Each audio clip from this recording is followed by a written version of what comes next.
tonight's meeting to order. If you can please stand for the Pledge of Allegiance.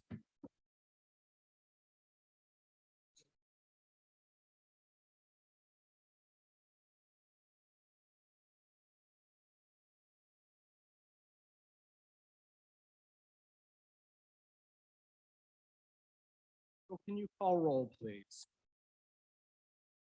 Here. Here. Here. Thank you very much. Council, is there a motion to approve tonight's agenda? Second. I'll second. And any council discussion? Mr. President, I would like to propose an addition to the agenda item whereby the council is requested to charge the Civil Service Commission to provide a certified list for the hiring of one full-time police officer. If there is a motion to add Civil Service Commission action item, is there a second? Somebody take it. Any council discussion? All in favor of the amendment? Aye. Opposed? Any other council discussion? All in favor of approving the amended agenda, say aye. Aye. Opposed? Right, before we get into public comments and action items, I do have a couple proclamations to make. And Matt usually does this, so in the absence of the mayor.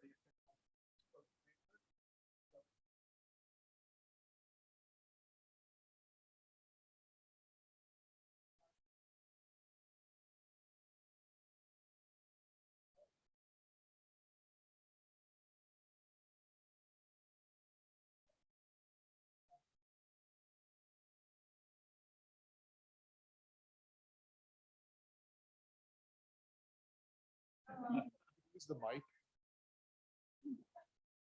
Please use the mic.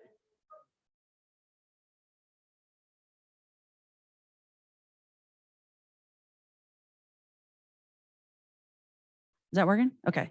Hail to Pitt for those that missed it. And Doug and I went to University of Pittsburgh together. Thank you so much for the opportunity, council, tonight to bring some more awareness to our services. I am the CEO at the Crime Victim Center of Chester County. We are a 24/7 victim advocacy agency. We have 2 hotlines that operate 365 days a year. You can call it right now and get one of our advocates to assist you if you've been a victim of crime here in Chester County, or if you've been victimized outside of Chester County and you live in Chester County. Our advocacy services include accompaniment to court, to medical appointments, counseling, crisis counseling, information and referral to help you get connected to any other services that you need. We also have a prevention and education part of what we do. It's an awareness and education. We work with kindergarten through 12th grade students, as well as colleges and universities and parents and professionals to provide prevention work and awareness in such topics as conflict resolution, safe dates, healthy relationships, respect at work to create a safe work environment and a welcoming work environment, and other programs geared towards preventing crime from happening both to the individual and within the community. And just again, really grateful for the opportunity to come tonight. Thank you, Chief, for joining us on Monday. We did sexual assault awareness launch, in case you noticed teal ribbons. I'm still covered in glitter, by the way, because they had glitter on them because they shine in the sunlight really pretty. But they're on the main street in Kennett just to bring awareness. And there are some information about us and sexual assault statistics on those as well, just to bring awareness this month and all year round. So thank you so much for the opportunity. Thanks, Chris. And with that said, I would like to extend this proclamation recognizing April 2023 as Sexual Assault Awareness Month in the Borough of Kennett Square. Whereas sexual assault is an intolerable violent crime with public health implications for every person in Kennett Square as a victim or survivor, or as a family member, significant other, neighbor, or coworker of a victim, survivor. And whereas rape, sexual assault, and sexual harassment harm our community. And whereas child sexual assault prevention must be a priority, front of reality that 1 in 6 boys and 1 in 4 girls will experience sexual assault before the age of 18. And whereas during the month of April, victim advocate groups, centers, service workers, and many other organizations come together to connect with those who work and end sexual violence. And whereas the Crime Victim Center of Chester County has led the way in addressing sexual violence for over 48 years. This is your 50th year. It is, yeah. That's right. free, confidential, 24/7 hotline for ongoing support and comfort. And whereas the Crime Victim Center, Chester County, seeks to prevent the experience of sexual violence, crime prevention efforts, schools, businesses, civic groups, and similar organizations. And the Crime Victim Center of Chester County forges collaborative relations with service agencies and organizations to improve the quality of service for those most profoundly impacted by sexual violence.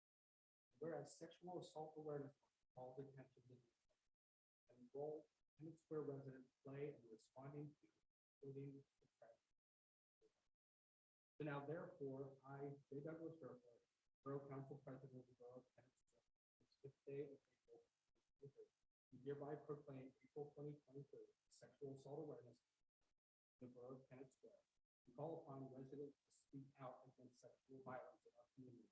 The Crime Victim Center of Chester County, their support of those already impacted by sexual violence and work to prevent future violence. That was a mouthful. Congratulations. Thanks for all you do, Chris. Shout out to Kyle. He was there on Monday too. I forgot you, Kyle. Thanks again, Chris. The second proclamation is recognizing April 2023 as Pennsylvania 811 Safe Digging Month in the Borough of Kennett Square. Council, I did not get you anything for Safe Digging Month. I apologize. But this calls attention to safe digging. This is for Pennsylvania Utility Commission, just emphasizing the importance if there's going to be any digging, both whether you're a resident, any business, to call 811 before you do digging and just recognize that importance to be safe in all that we do.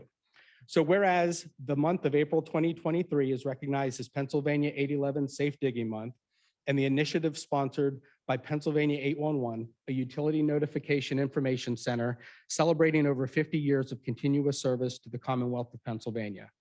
And whereas Pennsylvania 811 received over 1 million excavation notifications in 2022 and transmitted approximately 6.8 million notifications to their member facility owners and operators, allowing essential utility and construction crews to provide vital underground services and repair of critical infrastructure to communities throughout Pennsylvania. And whereas when dialing 811, at least 3 business days before digging, a homeowner or a contractor is connected to a unique service that notifies the appropriate underground utility operators in the municipality in which the work will be performed. Whereas by notifying 811 of their intent to dig, the homeowner or contractor is knowingly helping to protect the underground utilities themselves, the work crew, and the neighbors from any unsafe digging practices within their community. And whereas upon receiving the notification from Pennsylvania 811, the facility owners and operators disperse to the said work site to mark the approximate location of the underground utility lines with flags, paint, or both to establish an 18-inch tolerance zone of the outside wall or edge of the line or facility. Now therefore be it proclaimed that the Borough of Kennett Square, in support of the Pennsylvania Underground Utility Line Protection Law, PA Act 287 of 1974, as amended, we do hereby proclaim April 2023 as Pennsylvania 811 Safe Digging Month and encourage all Pennsylvanians to visit the Pennsylvania 811 website at www.pa1call.org for information about digging safely.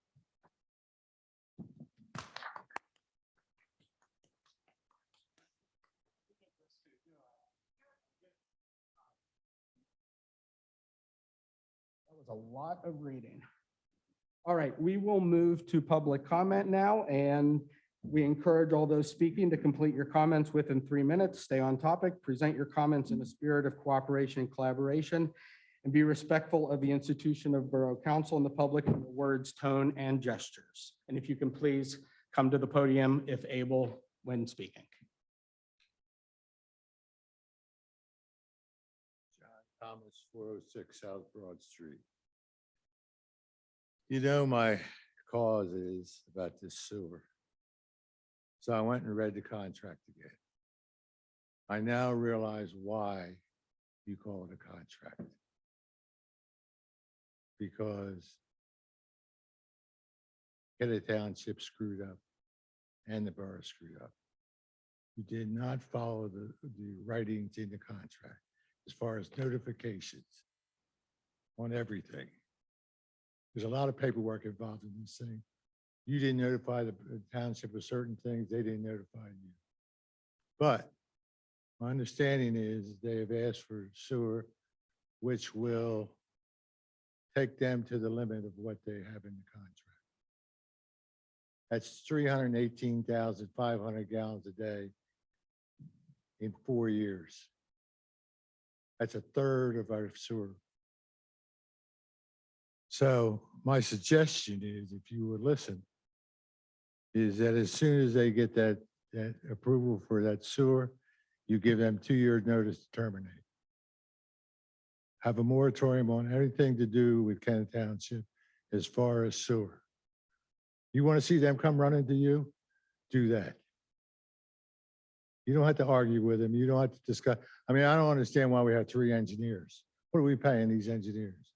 They didn't like one of our engineers, so we had to get a 3rd one. That is stupid for us to pay because they're following everything that they can against us.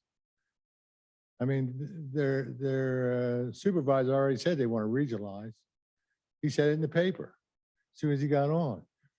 It's our sewer, and I think you ought to have a moratorium on them until we have, and put it on the ballot next year.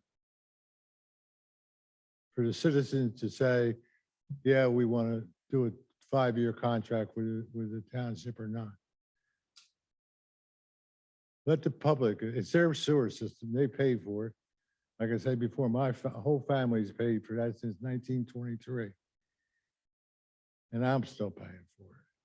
So, and the next time you have a meeting with them, I just give them a list of what you want. I wouldn't talk to them. I just say, here's what we want. And we're going to terminate it as soon as you hit your limit. And then say, you guys got to talk about it and say, call us back when you want to talk. That's it. No argument, no nothing, no discussion. Just say, we want the land from here to the middle of White Clay Creek. We want you to pay 65% of all our pipes in the borough that needs to have your sewer go through. Our sewer pipes are not built to take 400,000 or 500,000 gallons from township plus our own. And they can do it by grant. I don't care what they do. You can't put 10 pounds in a 5-pound bag. You can't put 10 pounds of sewer in a pipe. It's good to hold 5 gallons.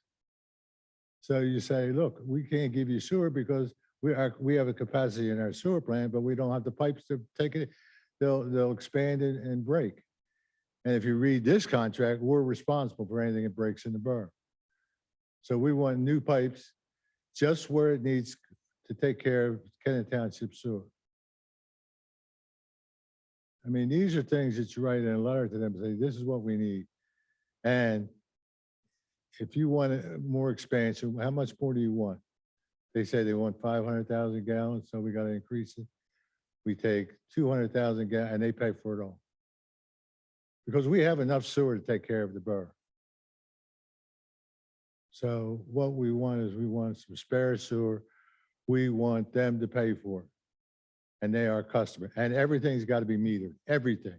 So there's no more of this crap where we 200 gallons a day or whatever that crap is that they have in it. It's got to be metered. And if they don't want to meter it, they don't get the sewer. I mean, they're customers. They're not our partners. They're acting right now like they're our partners when they negotiate. We got to take the power back and say, it's our sewer plant. We're willing to work with you, but this is our terms. If not, go build a $30 million sewer plant. Go ahead. We'll take what you got and what we have, and we'll be fine because we're making money, and you're not allowed to make too much money on your sewer. As long as it's paying for itself, you're not going to get rich because you're not allowed to. So put it to them and say, look, you want to pay 30 or take some of that open space you got and make spray irrigation, go ahead. We need to take care of Kennedy Square. And we're willing to work with anybody, but they got to do it on our terms, not their terms. And they seem to me, and I've worked with them for 50 years in real estate, and they are tough. And they're rich, and they got money. And they're trying to get us in debt is what they're trying to do. And we don't need any debt. They want it, they got to pay for it, and they can afford to pay for it. So Thank you, Mr. Thomas. Any other public comment?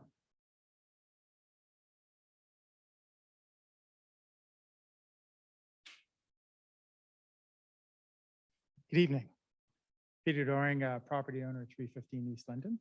Wanted to make a couple comments about some potential misrepresentations and opportunities that came up in a Chester County Press article about the YMCA pool. To be clear, I'm speaking as a resident, not representing any organization. Looking at the article, it could leave somebody with the impression that that flooding is an infrequent occurrence. I believe if you speak with Jim Jordan, he'll clarify that his comments reflect major flooding. There were in fact many instances of minor flooding that I believe caused damage to the YMCA pool. And I would encourage you to get those numbers from the YMCA.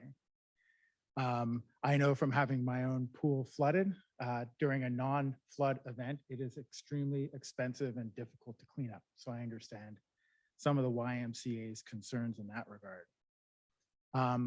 But I think the main point that I want to make is that I see the YMCA as being a really kind of unique and special community partner, that it's worth working towards a solution that could potentially benefit both.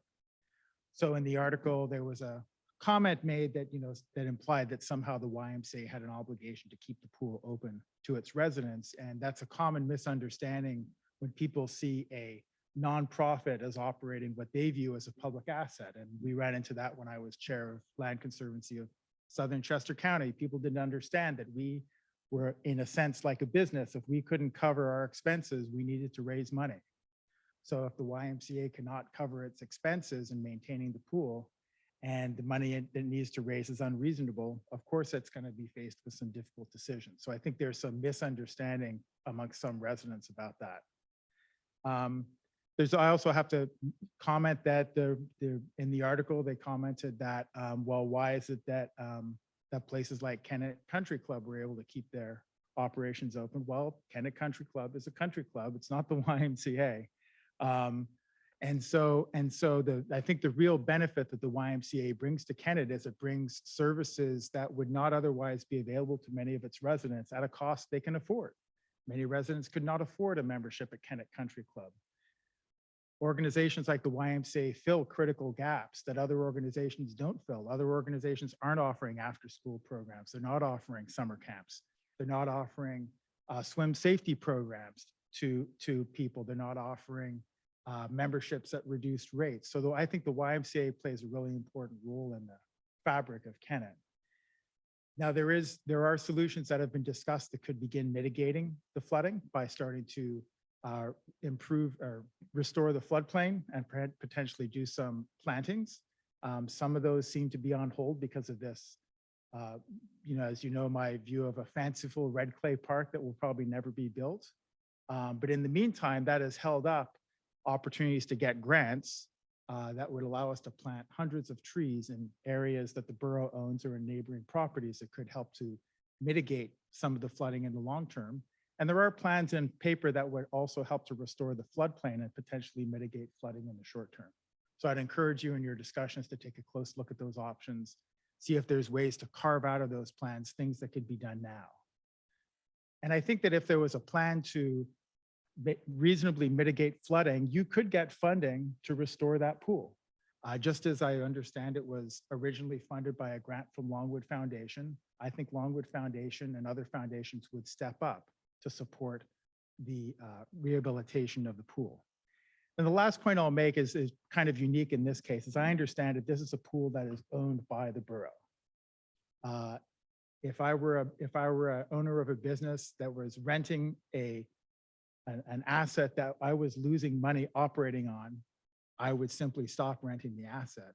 So as you enter into discussions with the YMCA, I'd encourage you to kind of ask the question, what would happen if the YMCA turned over the pool to the borough?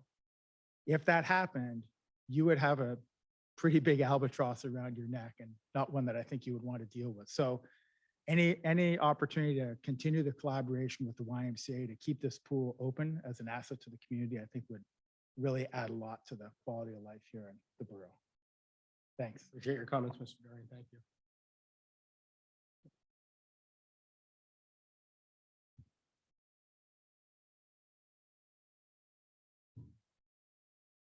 Hi, Sandy D'Antonio. I live at 220 North Broad Street. And I appreciate the comments made about the Kennett Pool. But I will say, my understanding was that they charge $10 per person at the community pool, which I think is expensive for families. I know there's summer memberships available. Maybe you know how much they charge. I don't know. I think the Y is an asset to the community, but I don't think that the pool is the YMCA's. I know they're expensive to maintain, but I think there should be something that can be worked out. I don't need the pool. I wouldn't use the pool. I have access to a private pool with my family members, but I talked to one of my neighbors and he said, I go to the York Lynn Swim Club because the Kennett Pool was not available to us. And we love the Kennett Pool and they have 3 children. There are a lot of people in the community that feel that way. Also, summer camps, they're not inexpensive. And I know there are scholarships, but neither are the swimming lessons at the Y. I think the Y is an asset, but everything is not low cost. So I just wanted to bring that up. And my other question is, has any decision been made on the library parking lot, which isn't the libraries, the parking lot behind the post office? Or is that off the table? That was off the table Totally off the table. for now. Yeah, What's for now mean? it means it's off the table for now. Okay, anyway, I just wanted to say, and I think the Y is a great organization. I just think the community pool is important. And maybe we could raise funding through some donations. So, thank you. Thank you, Ms. D'Antonio. Any other public comment? Seeing none, we'll move on to the consent agenda. Is there a motion to approve the consent agenda?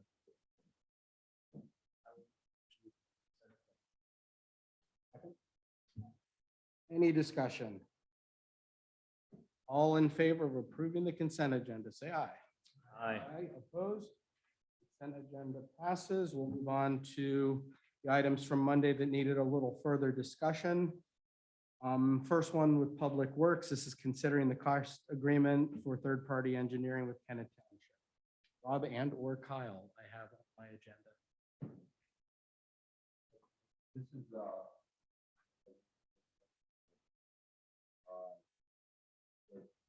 bring it to Kennett and Borough where, that, when you put that contract, there's no parking.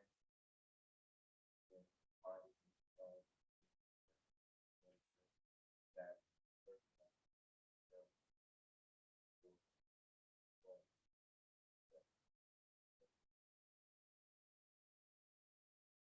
And I think for Monday night, we just had a couple technical. Please.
those who claim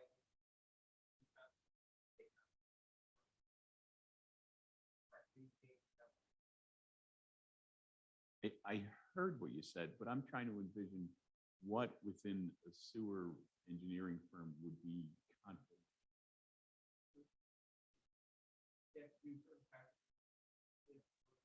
But why would those be confidential?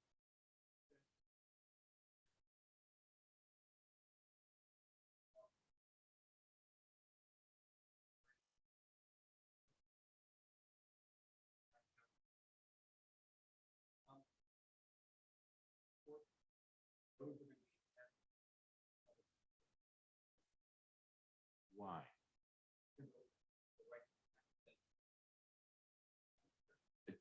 I think we're going in circles. I just don't, I can't conceive of something in a sewer consultant's working papers that would be confidential. But this really goes beyond a sewer consultant. This goes under right to know.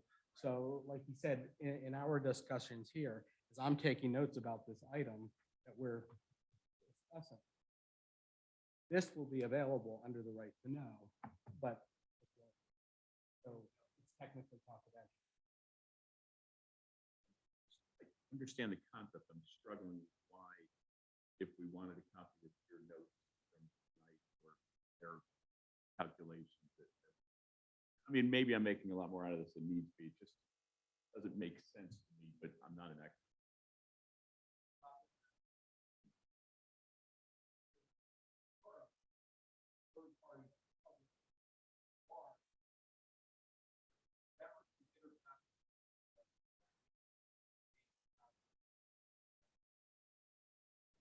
That's all. Not expanding it.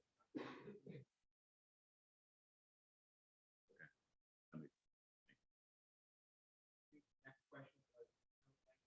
That's because.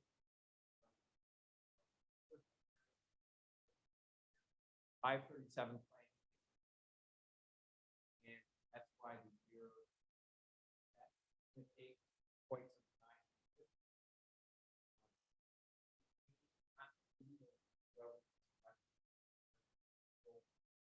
We need to work with both ends. We need to move them forward, getting us 537 documents.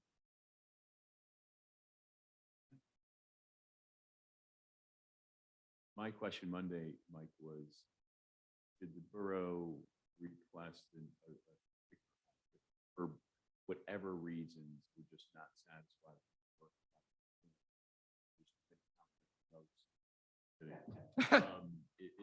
Do we want to have a quicker out? Or is there one in there? I would think.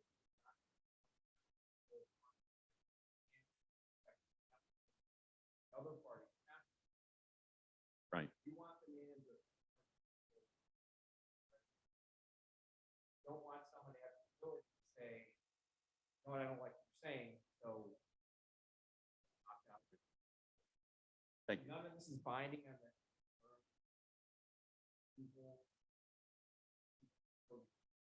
Right. At all.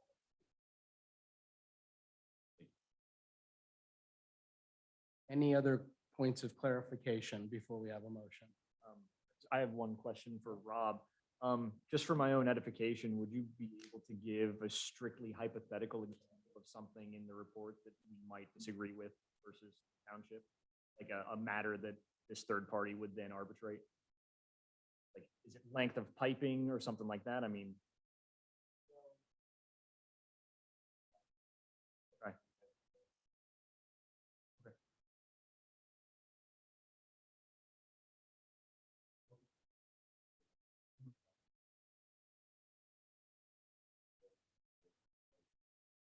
Okay. Don't take one like half step back.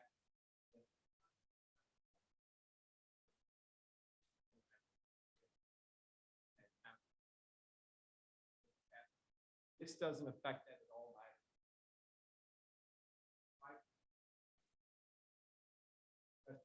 Planning document. Where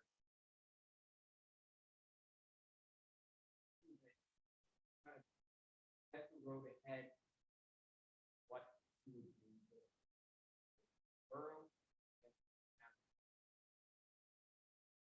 If and when that document shows that we're in.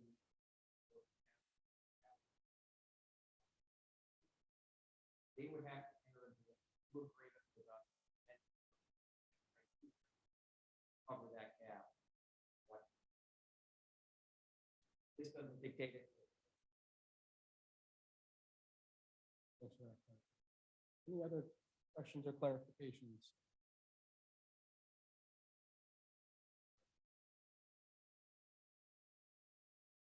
We're gonna end up at the same place, though, because if we disagree, we're gonna have to pull in our arbitrator anyway, so. Any other question? That's a non-issue. Any other questions for, is there a motion to approve the cost share agreement between the borough and Kennet Township? Is there a second? Second. Council discussion. All in favor? Aye. Opposed? Motion carried. Moving on to considering the new banner location and fee and the 2023 fee schedule. This is for the banners being proposed, or the plan for banners and the cost at our fence on South. I think on Monday night, we just said what that ban may look. And then we addressed. Okay. So Public Works, Rob and Denise both went out to take a look at the fence line. It's a four, so it's a really good for one. And so decided to kind of reframe this.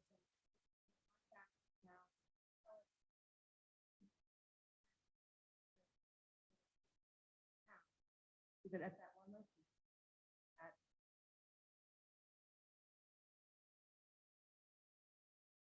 And that's reflected on this current. It is, Yep. and there's also actually on the step. Yep.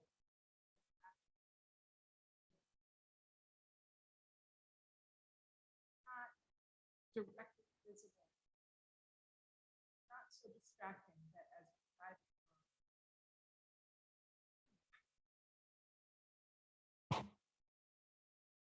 I think Kyle's not going to be out there with pom-poms or anything, right? no, he should still It'll be. just be the sign. It depends how much they're offering. $200. Get you a giant mushroom soup. I think that's a Any- great location. It's being used by the Mushroom Festival in the past and a few other events. It covers the people who cross town, everybody that's going into the school for events. I think it's a nice opportunity. About what's going on. Is it only nonprofits I can use? And I know we mentioned this last time, but no businesses.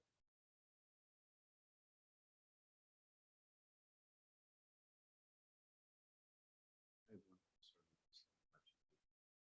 Is I believe some groups, nonprofit groups that use this property right now do use or have some banners at times. Times like I'm thinking of the Beer Fest and so forth that are kind of using that fence already sort of as part of the promotion for that event on that day. Do we need to be aware of that and coordinate? They're using potentially that fence with another group just to make sure they don't overlap, or how we would manage that. Minor detail, I'm sure we can manage it, but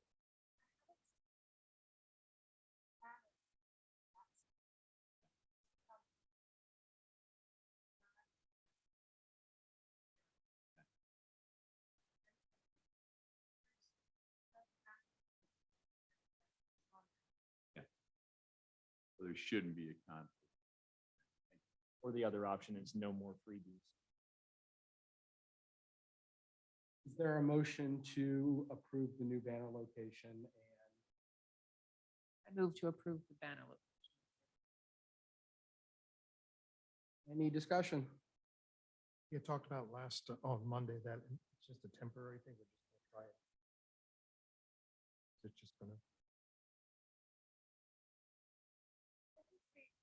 I mean, it can always come back around.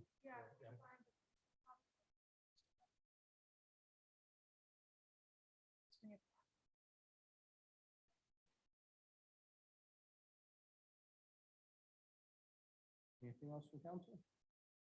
All in favor, say aye. Aye. Opposed? Motion carries. Thanks, Rachel. All right, we're going to move to the item that we added, considering charging the Civil Service Commission to generate a certified list for hiring of one full-time officer. Chief.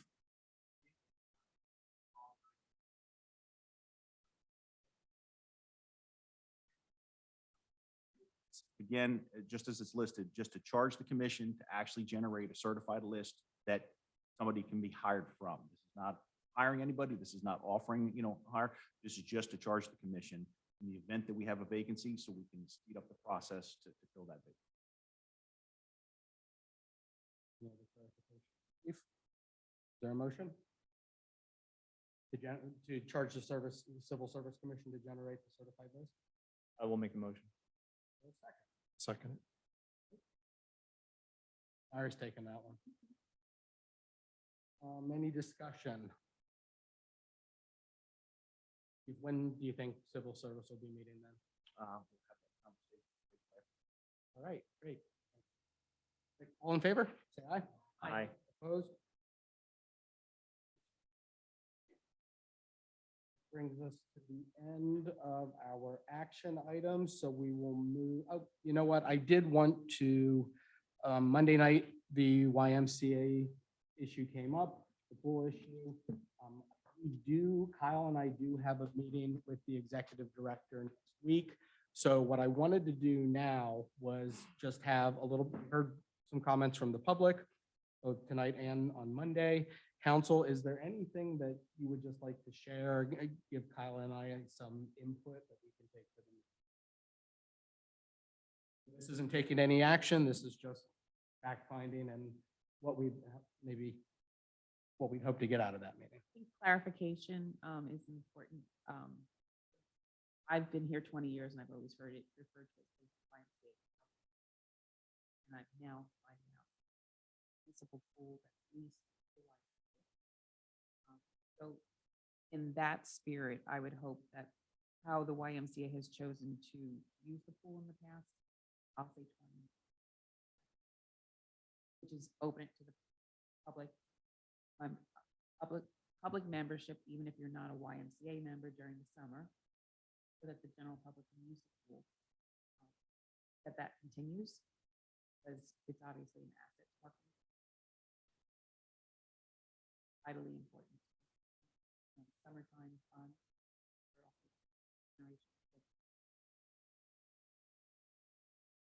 I'll second that and say you're here.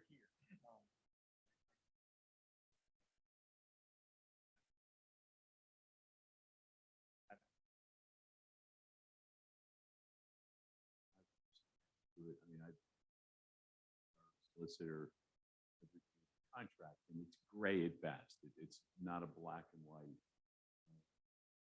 or what community pool needs and how it needs to be operated. That said, I think the good faith of the Y, and most of us think it's a great institution to have.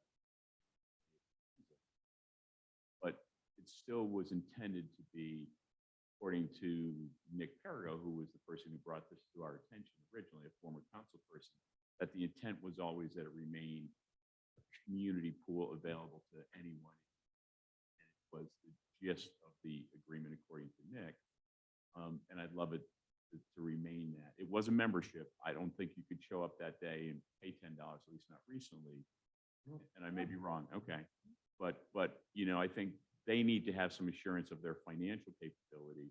And I'm sure we can work in good faith between us to come up with something. Their issue is financial. They're going to use the pool for summer camp programs, for many other things. So why not allow, even if it's just I don't know, Thursday, Friday, Saturday, Sunday, or Friday, Saturday, Sunday. But when it's a hot August day and you don't have your own pool, gosh, it'd be nice to be able to hop in that pool with your family. So that's all. Something like when I was growing up, we used to go to like a little discount, keep it for the people. I think that's really, or they could possibly buy. It's like 4 or 5 tokens at a discounted rate for borough residents.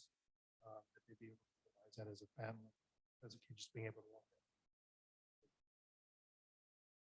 in. Make it accessible to residents.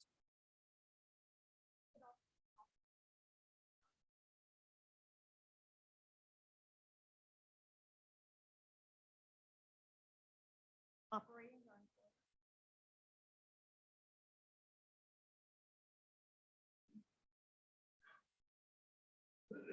I would add, concur, I think, with the comment made earlier, that I don't believe the borough is the best institution to run the pool or to get in the pool business. So ideally, the Y and the borough can come to some mutual.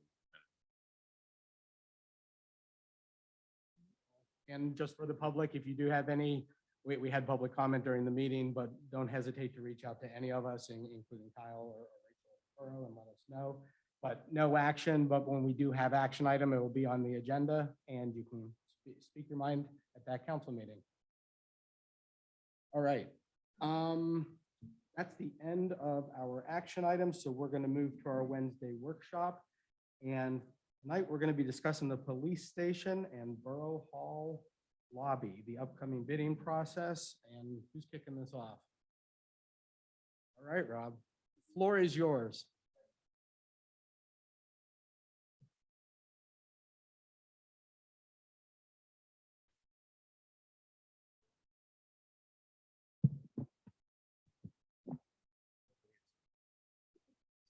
Bring the lights down. I'm going to sing. Okay, so let's go to the next one. Okay, so the presentation outline, what we're going to talk about is what is the layout. In this meeting, I will tell you that we're going to talk about the lobby. The police station layout is confidential, obviously.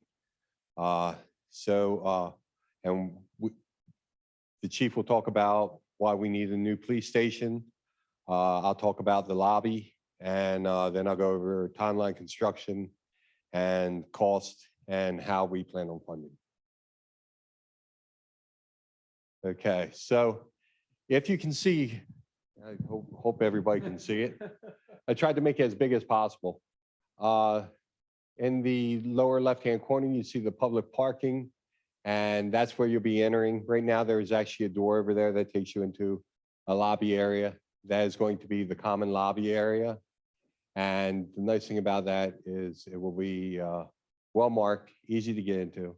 You walk in there and the departments that you need are going to be in there.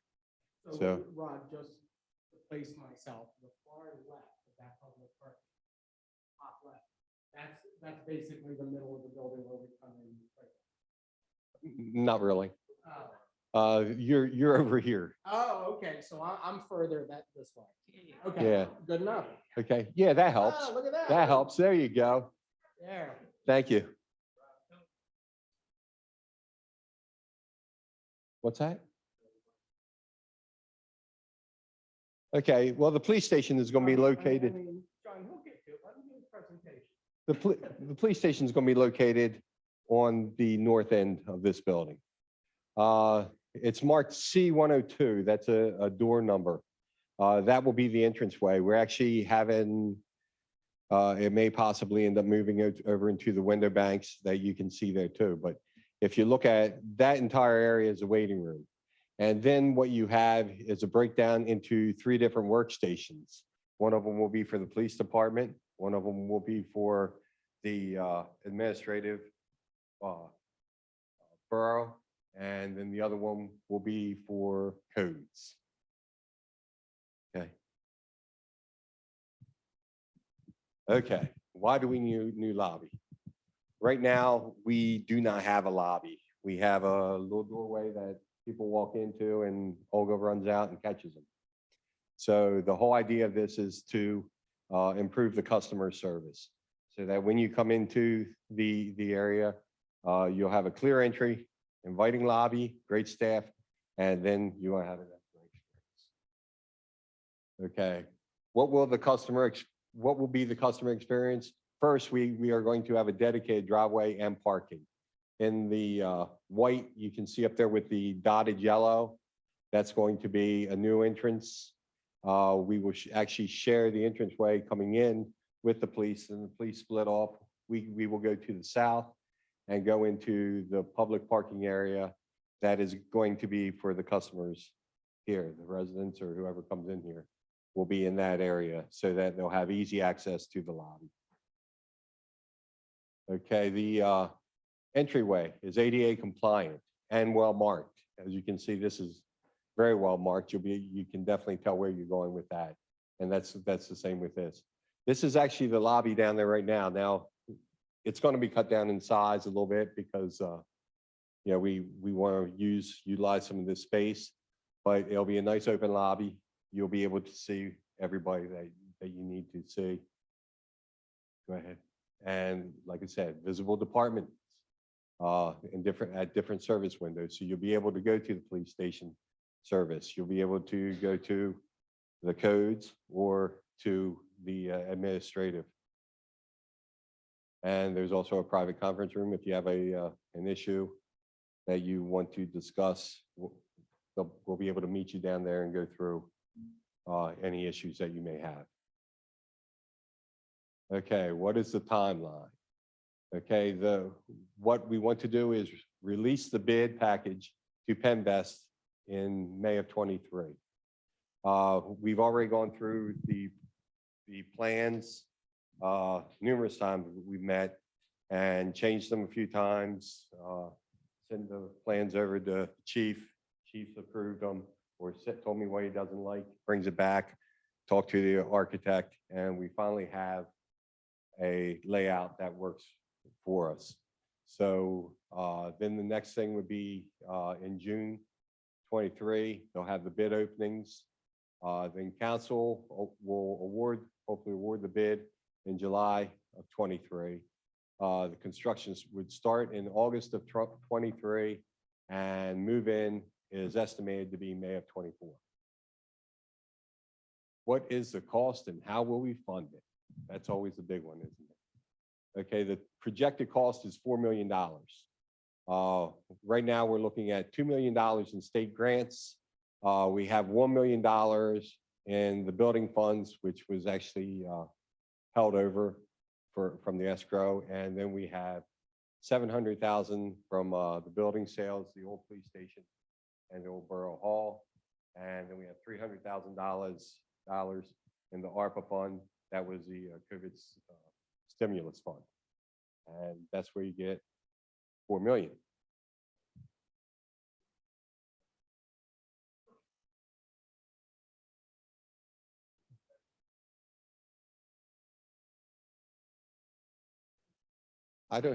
I have building sales at 700,000. That's two buildings. This is an estimate, and that's what we use. No, we're saying that we're going to use $700,000 out of building sales. If it got $1 million, John, and we don't have to use $1 million, we only need to use 700,000. Well, they're figuring wrong. What I'm saying is it's building sales. Just because you're making money on a building doesn't mean that you're going to spend it all. So if the building sold for $500,000, $700,000, $1 million, we have $700,000 from the building sales that will go to this project. So. This is an initial quick snapshot. We're going to get into the details. Well, and that's okay. I mean, hopefully I explained it to you. We are counting on 700,000. Yeah. Any other questions?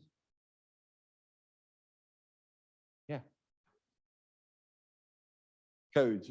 Well, well, this is the building. This is the.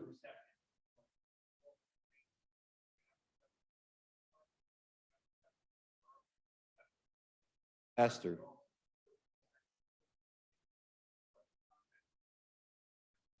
Right now, Esther is actually located in an office on the first floor, whereas Terry and Samuel and Brian are on the second floor in the main office. Yeah.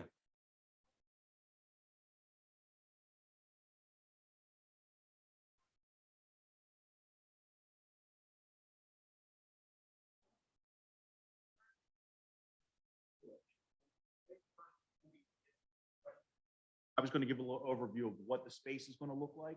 We can't give you the diagram of it, but I can give you an explanation as to what it's going to look like, and why we need this versus what we currently have. So Rachel, if you would, back to the presentation now.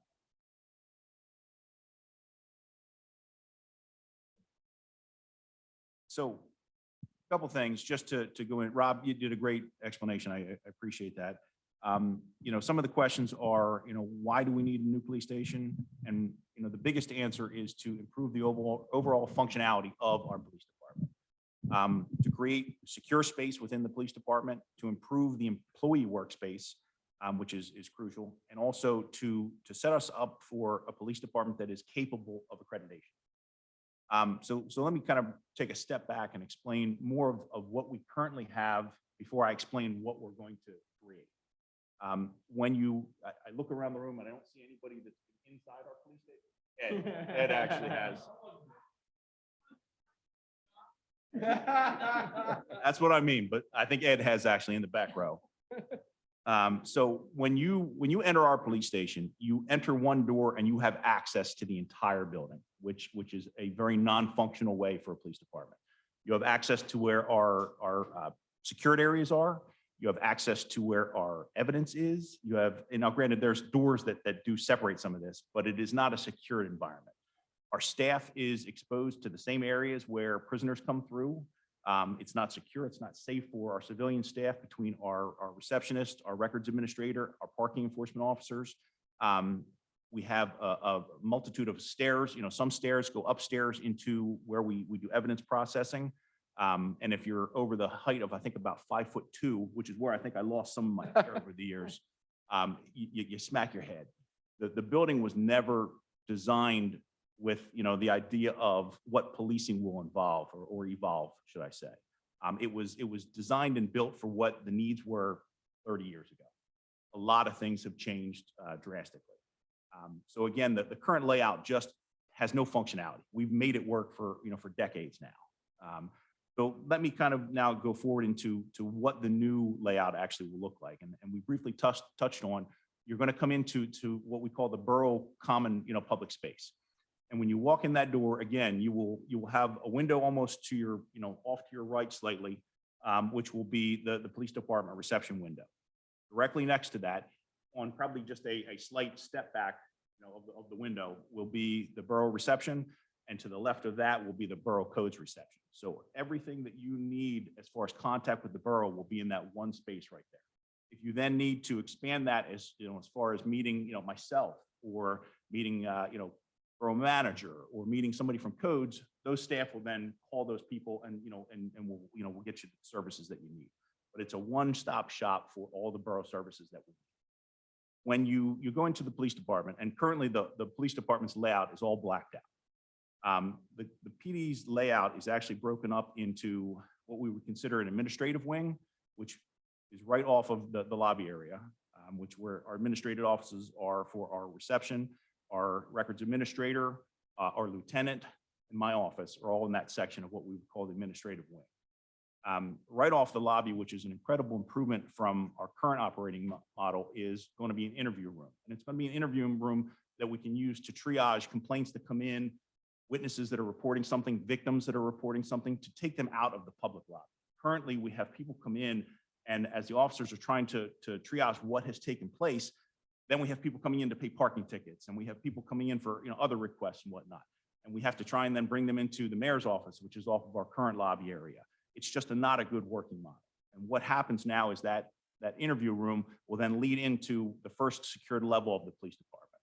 So if that person does need to come in for further services, a victim, a witness, anything, we can bring them into then the secured section of the PD, and they are out of the public lobby, which will be open for all other, borough business.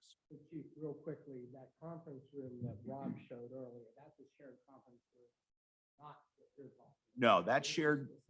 In the police section. Exactly. This will be actually the first door on the lobby all the way to the right is where this interview room is. Conference section that Rob had showed is actually going to be over near where the mayor's office is, which is in, up.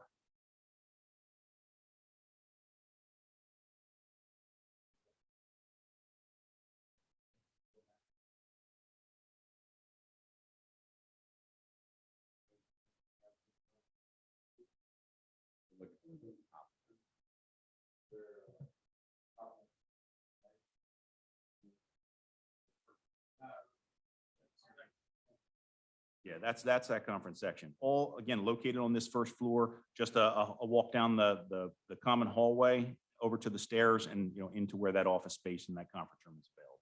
And that's also a place that borough staff will be able to kind of triage, if you're coming in for a meeting with codes, if you're coming in for meetings with the manager, whoever, Public Works, they can come down and go to a nice secured, quiet space and go through whatever issues that you need to address. But going back into the police department, as you kind of continue back into this secured area, and really there's going to be levels of security. There's going to be sort of a soft secured area, which is, like I said, is our administrative sort of wing. As it then goes off, it'll go into the next level of security, which is where the officers will actually work out of. The patrol room, which is then connected to an armory, which is where we keep ammunition, firearms that are not in use, everything that we utilize on a day-to-day operation. It will provide office space for the officers to work in a nice common area that can give them some space to actually add some personality to it with, family pictures, whatever makes it a better environment for them to work in. It will then lead into a next secured space, which is actually where our evidence processing will be. It'll allow us space to actually have proper temporary evidence lockers, an evidence laboratory area where we can do fuming, we can do fingerprinting.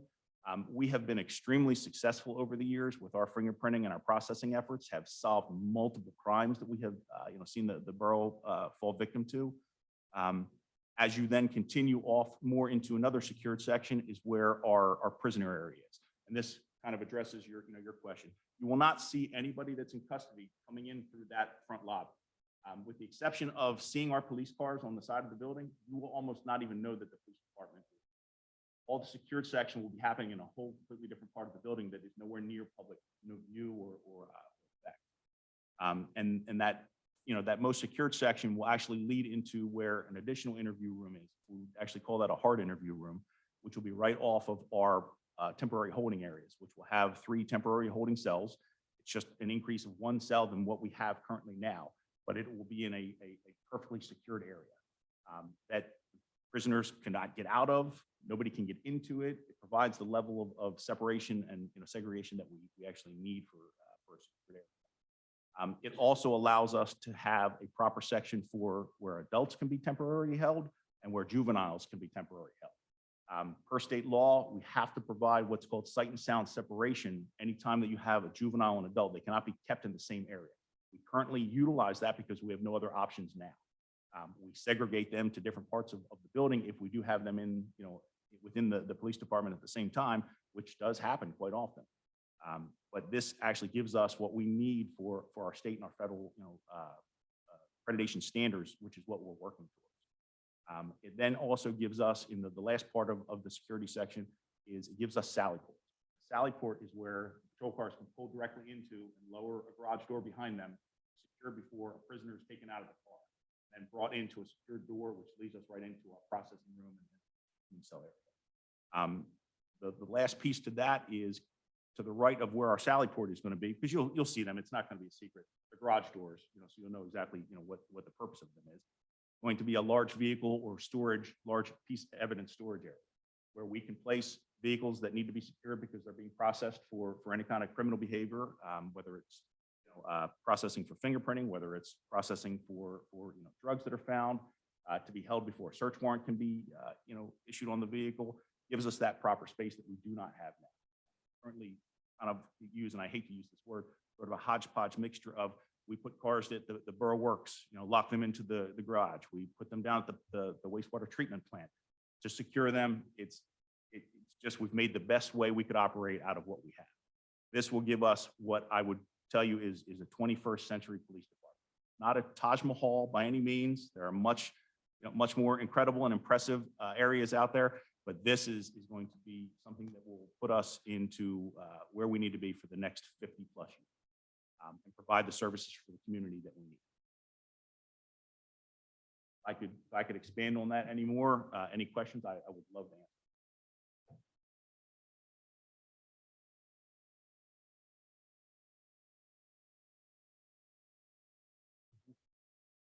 Sure, no, so we are not accredited now. Accreditation is a third-party standard currently by PLEAC, which is the Pennsylvania Law Enforcement Accreditation Mission. It's again, a third-party validation that you are working under the best practices. You're following both federal, state, local guidelines. I will say, as an agency, work to that, but we cannot be accredited because we don't have the facility that leads to accreditation. And we are currently actually putting in an updated policies and procedures that will meet all these guidelines. And this is just the next biggest step to get us to that point. If the borough should so choose to want to become accredited, we will have the ability to do that. So accreditation should theoretically help us on our liability insurances. We are in an incredible spot because we do not have lawsuits against the police department. The police department already provides such an incredible service and acts, under the best practices of law. But it just reassures us and our insurers that we are. That we have procedures and policies in place that make us stay to that guideline. Also, I'm being told, and I don't know if this is fact or fiction, I guess is the best way to put it, that in the near future, maybe 5 years out, there may be a requirement for accreditation for federal grants. It's not in place now, but I do believe it is something that's coming. You're welcome.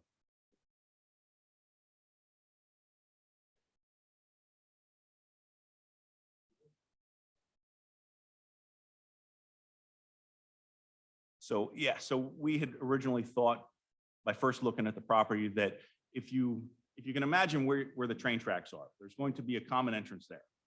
When you pull in off of Broad Street, you're going to basically, just the police cars only are going to have a secured fence that will open and close. You'll be able to drive up into that section that will then lead to where the PD section, sally ports and whatnot. There's then going to be a common drive that goes around the fence and leads you to the front of the building. There used to be well, there still is. There's a section that runs along the back of the building, but it's not wide enough to utilize for anything. We had hoped potentially, by looking at it, we might be able to use it as a drive-through, build a sally port out onto that section. But with, I think, some of the property lines, there was too many things against us. Easement, yeah.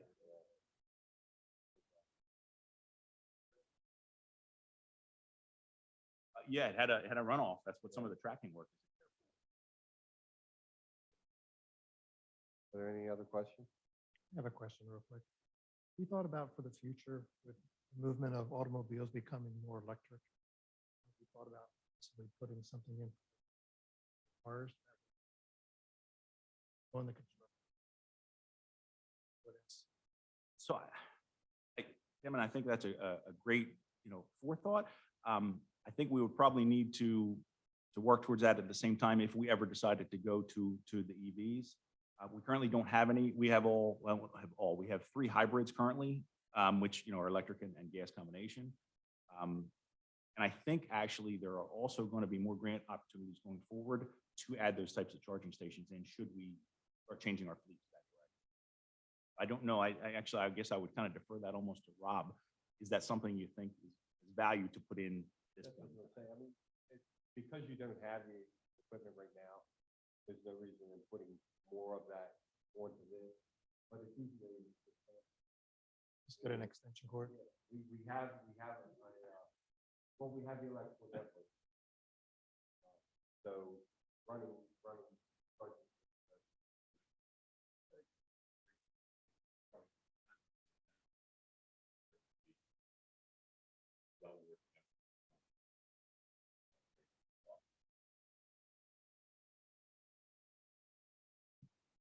Anybody else? Yeah. I certainly think, I'm sorry. Go ahead.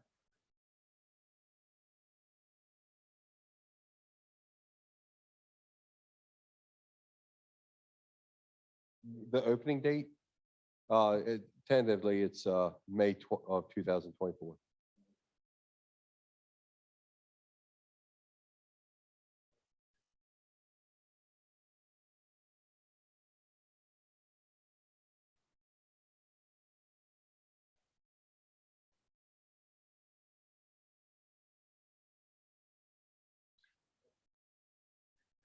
So John, I could take you into what's non-secured sections of the PD, which would basically be the administrative wing.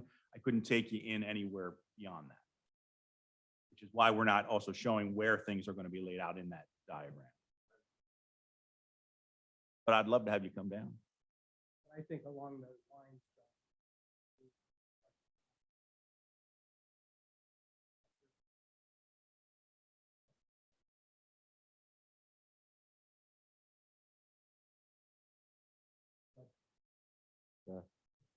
I'll let Billy take care of that.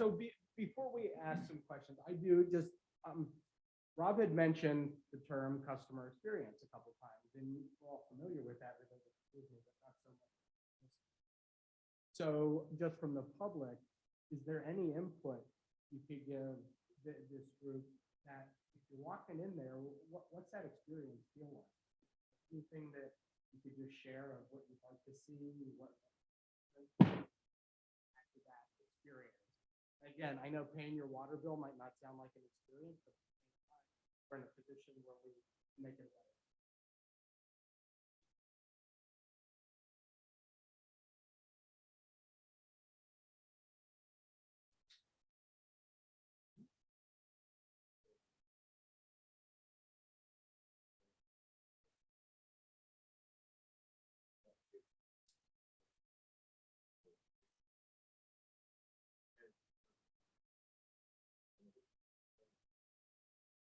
Yep.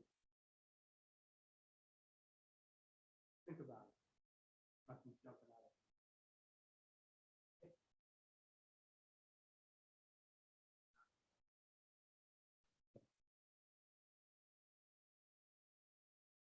Questions for council?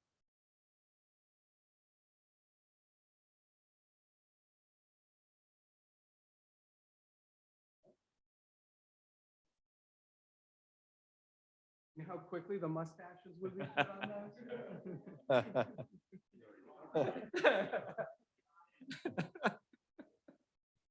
I think the accreditation, I mean, I know that's a future discussion. I think the accreditation standards for reasons in terms of safety and utility. And also officer safety as well, which is important. And recruiting, I think, of officers and retention and career development. What's the square footage of this portion of the build out?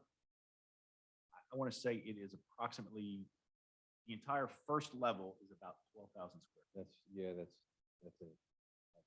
I say just the one level, This build out.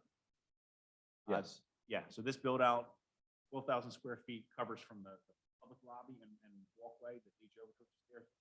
all the way to the other side. Gotcha. I think New Gardens station, when they built the new station, was a little under 11,000.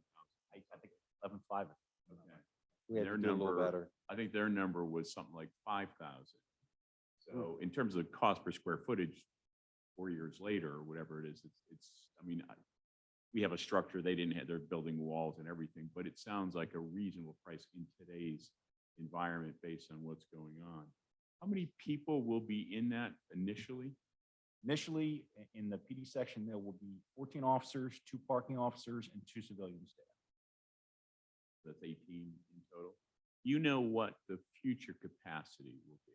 There'll be enough locker space for over 25 officers. 25. In the event, certainly we'll probably grow the police department over the years, but in the event that there was some combining of forces that other local municipalities joined as part of our force in a regional sort of effort, is there future proofing of that in terms of being able to accommodate? Yes. it will handle significant additional space. Additional office space already built into it. There's an accreditation office built into it. There's ample space for all of our tenants. And will the officers' personal cars be in a fence-secured area? No. Should they be? I know there's concerns about officers coming and going to shifts and just visibility of what their car looks like versus my personal. Sure. So I think that's kind of goes on to a larger conversation of what the parking lot might look like here. And I believe there may be some plans for some security already. And we have had talks, with Kyle and Bill about the parking and where the parking for staff will be. And, obviously the police will be in the same place staff is and how we're going to utilize the rest of the parking space too. So there is space there that we can cut out for the staff security too. Yeah, I'm just specifically, I mean, I certainly want you to be understand. safe, I but at the understand what same you're time, saying. their line of work. Right. But There's doors on all sides, actually. So that's kind of where some of the entrances are.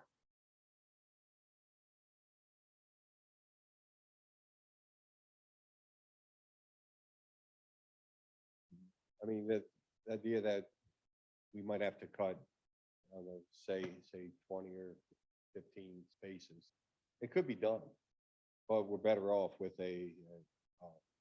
utilizing it as staff so that the police and public works and codes, all the employees just park in a certain area, and that could be a secure area. So the strategy here that we haven't totally fleshed out is it's vehicle traffic.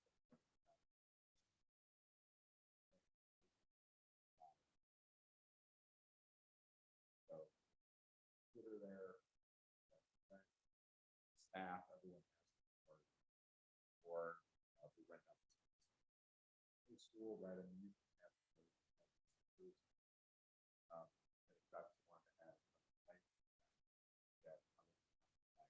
plan is then borough staff. Another way for police to get in. So segregate that. That's no problem.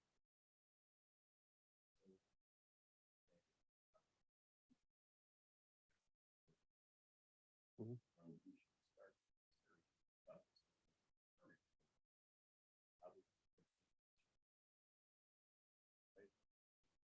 I would think so.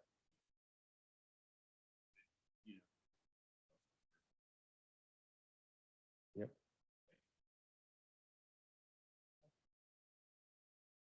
Sad more from a process perspective. This is a preliminary look at it. So we're letting thoughts, take it in, think about it. And we'll come back to back then with the financing plan. We're trying to deliberately have a bunch of public sub.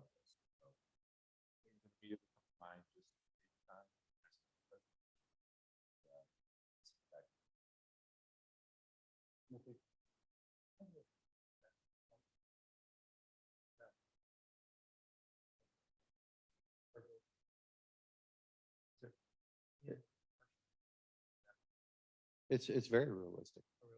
Yeah, I mean, we have the bid package about ready to go.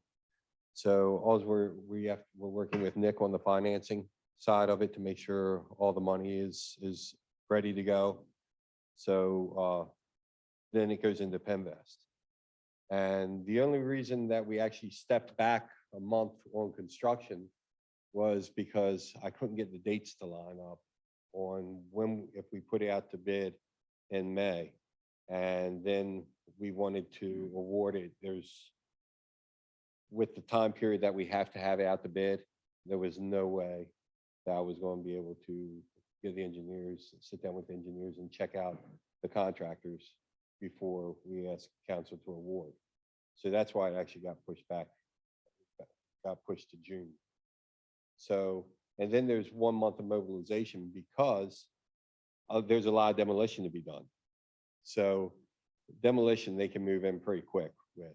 And so in actuality, when you're talking about the actual, the hammer and nails, you're looking at probably September or October before that kind of occurs, because they have to deal with the demolition first. And the major potential risks to look out for, if we put out the bid and it comes back at 5 million, right? That's an issue. We have to really rethink what we're doing with it. Or depending on how the economy is, if contractors aren't able to start, I would say those are two. But I think from our end, we're able to process this stuff with that schedule. Yep. Andy, did you have a question?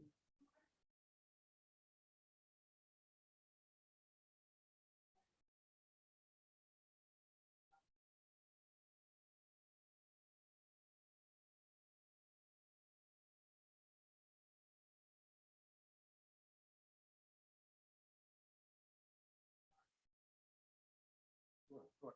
So, that's a great question. And you won't see a change in services anywhere through the borough. The officers don't leave the station typically, actually park in the business district. So you will see that same thing continue on.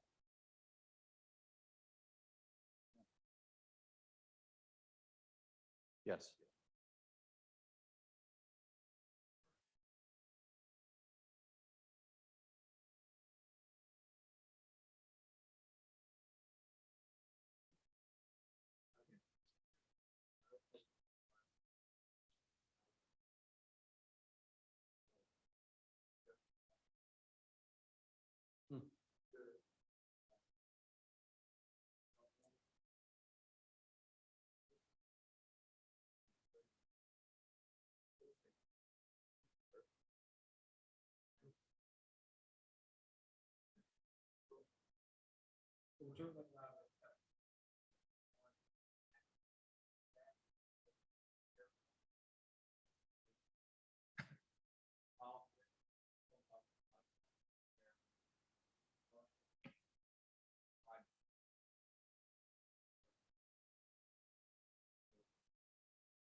Yeah.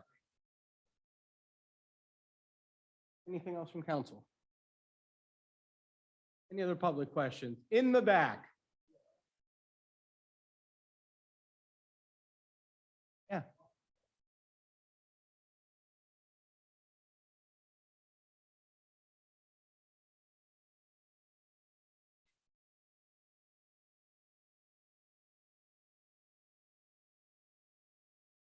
Sir?